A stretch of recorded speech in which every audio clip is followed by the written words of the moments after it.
আসসালামু আলাইকুম, রানা টিভি 10 নিউজে আপনাদেরকে জানাচ্ছি স্বাগতম। প্রিয় বন্ধুরা, ইতিমধ্যে আপনারা দেখলেন একটি মর্মান্তিক ঘটনার কিছু দৃশ্য।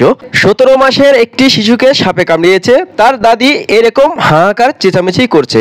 প্রিয় বন্ধুরা, আসলে শিশুটা কি বাঁচানো যাবে? চলুন পুরো ভিডিওটা দেখি আর এর থেকে কিছু শিখে আসি। সাপে কাটলে আপনারা কি করবেন? স্কিপ না করে পুরো ভিডিওটা দেখবেন, তাহলে বুঝতে পারবেন।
ভাই ভাই জিনে চলে যান, সরাসরি জিনে চলে যান, দাঁড়াবেন না। জিনে যাই যান, জিনে যাই যান, জিনে যাই যান, জিনে যাই যান।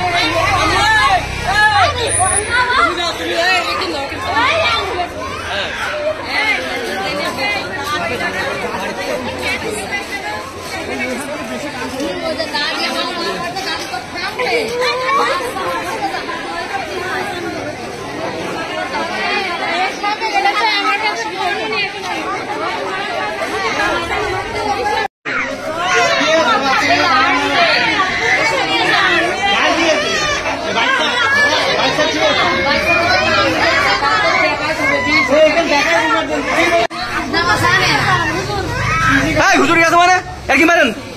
হুজুর কি করবে?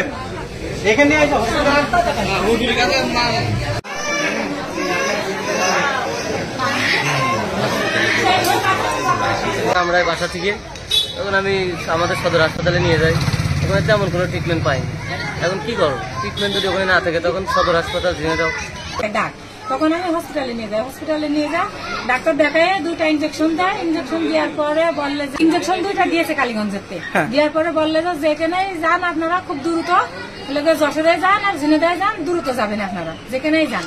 তা আমরা কালীগঞ্জের একটা ট্রিটমেন্ট নেওয়ার পরে ঝিনেদায় গিয়েছি, ঝিনেদাতে আমাদের একটা ট্রিটমেন্ট দিয়েছে, রক্ত পরীক্ষা করেছে, সিলাইন দিয়েছে, দিয়ে তারপরে আবার রক্ত পরীক্ষা করে বললো যে আপনার বাচ্চা সুস্থ আছে, প্রয়োজন নেই, আপনারা বাড়ি যেতে পারেন।